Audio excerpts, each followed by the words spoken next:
અમદાવાદ શહેરીકરણ અને આર્થિક વિકાસ પર 2 દિવસનો રિજનલ સેમિનાર યોજવામાં આવ્યો હતો, જેમાં કાર્યક્રમમાં મુખ્ય મહેમાન તરીકે રાજ્યના મુખ્યમંત્રી ઉપસ્થિત રહ્યા હતા. ગ્રામ્ય વિકાસ અને આર્થિક પરિસ્થિતિના ટ્રાન્સપોર્ટેશન સહિત વિવિધ મુદ્દે ચર્ચાઓ કરવામાં આવી હતી, જેમાં રાજ્યના સિનિયર ટાઉન પ્લાનર અને અધિકારીઓ ઉપસ્થિત રહ્યા. તો આ સાથે મુખ્યમંત્રી ભૂપેન્દ્ર પટેલે જણાવ્યું હતું કે શહેરી વિકાસ અને ગ્રામ્ય વિકાસ માટે ધ્યાન આપવામાં આવશે, તેમજ વિકાસની સાથે લવેબલ સિટી બને તે બાબતે પણ ધ્યાન રાખવામાં આવશે. રિસાયકલ માટે રીયુઝ થાય તેના પર પણ ભાર મૂકવામાં આવશે. તો બીજી તરફ એક ઝાડ કપાય તો બીજું વૃક્ષ વાવવાનો મંત્રીશ્રીએ સંકલ્પ આપ્યો છે.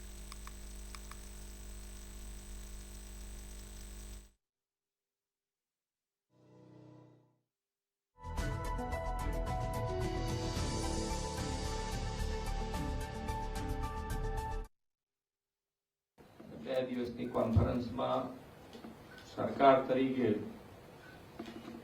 અમે એટલું કહી શકીએ કે તમારા તરફથી કોન્ફરન્સ દરમિયાન જે પણ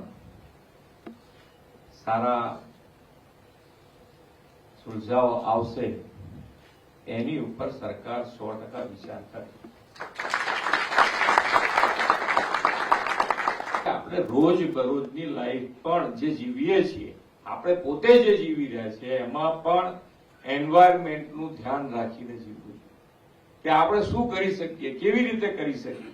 આપણે લાઇટ બચાવી શકીએ, આપણે પાણી બચાવી શકીએ, આપણે પેટ્રોલ બચાવી શકીએ, જે બચાવી શકીએ બધું એન્વાયરમેન્ટ માટે કામનું છે.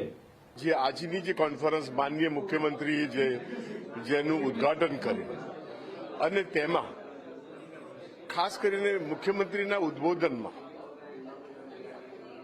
લિવેબલ એન્ડ લવેબલ સિટી એક શબ્દનો ઉપયોગ કર્યો. એટલે શહેર રહી શકાય તેવું કરવા માટે સસ્ટેનેબિલિટી, ગ્રીન એનર્જી એની સાહેબે વાત કરી. આ જે કોન્ફરન્સ છે એ પશ્ચિમ ઝોનના 7 રાજ્યોના ટાઉન પ્લાનરોની 2 દિવસનો પરિસંવાદ છે. એમાં ગુજરાત, મહારાષ્ટ્ર, રાજસ્થાન, મધ્યપ્રદેશ, ગોવા, છત્તીસગઢ આ બધાનો સમાવેશ થાય.